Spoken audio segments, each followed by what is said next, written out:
Rivers have been the lifelines of this nation. మన దేశంలో నదులు మన జీవనాధారాలు. ఒక విధంగా చూస్తే ప్రతి దేశంలోనూ అంతే. మన సంస్కృతి, నాగరికత నది ఒడ్డున ఏర్పడ్డవే.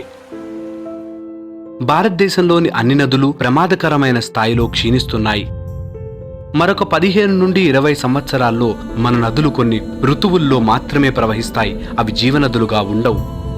మీరు విమానంలో ఎగురుతూ కిందకి చూస్తే దేశమంతా గోధుమ రంగులో ఎడారిలా కనబడుతోంది. Last 4 to 5 years, the river has been almost drying up. Bima നദി സമ്പൂർണ്ണ ബത്തി ಹೋಗುತ್ತಾ है. പ്രധാനപ്പെട്ട നദികളിലെല്ലാം വറ്റി തുടങ്ങിയിരിക്കുന്നു. కృష్ణ 4 నెలల పాటు మహాసముద్రాన్ని చేరుకోవటం లేదు. కావేరి 2.5 నుంచి 3 నెలల పాటు సముద్రాన్ని తాకటం లేదు. 60 வருஷம் ஆகுதுங்க எனக்கு. ஒரு நாளையில் இப்படி காஞ்சி போனது இல்லைங்க. தண்ணியெல்லாம் நிறைய வருது. இவ்வளோ நாளைக்கு முற்பாடு இப்போ தானுங்க இப்படி కాంచి వచ్చు. అందువల్ల ఇప్పుడు మనం చేయగలిసింది ఏమిటి? చాలా సులభం.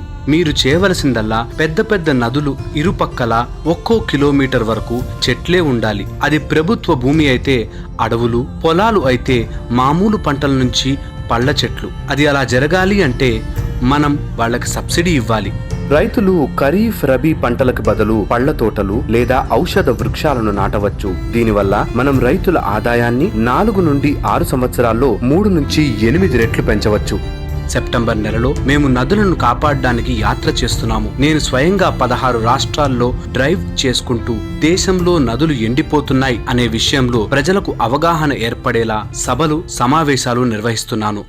మధ్యప్రదేశ్ రాష్ట్రం నా పిలుపుకు ముందుకు వచ్చిన మొదటి రాష్ట్రం. मैं सतगुरु जी के पास बैठा था, उनसे चर्चा हो रही थी, तो उनने भी मुझे कहा कि शिवराज, नर्मदा जी बचानी चाहिए और उसके लिए पेड़ लगाने का अभियान प्रारंभ होना चाहिए.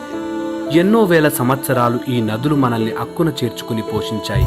ఇప్పుడు మనం మన నదుల్ని అక్కున చేర్చుకుని సంరక్షించుకోవలసిన సమయం ఆసన్నమైంది.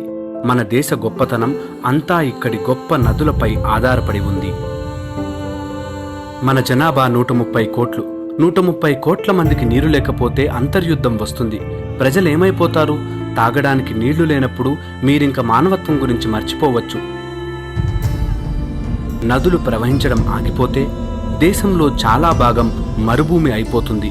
మనం చేయవలసినది వచ్చే 10-15 ఏళ్లలో చేయకపోతే సమయం మించిపోవచ్చు. మీరందరూ మీకు తగిన రీతిలో దీనిలో పాల్గొనమని అర్థిస్తున్నాను. అందరూ అంటే నీరు తాగే ప్రతి వారు అని. మన నదులు పారేటట్లు చేయడం, ఈ భూమిని బాగా సమృద్ధిగా ఈ దేశ భావితరాలకు అందజేయడం మనం అందించగలిగిన గొప్ప కానుక.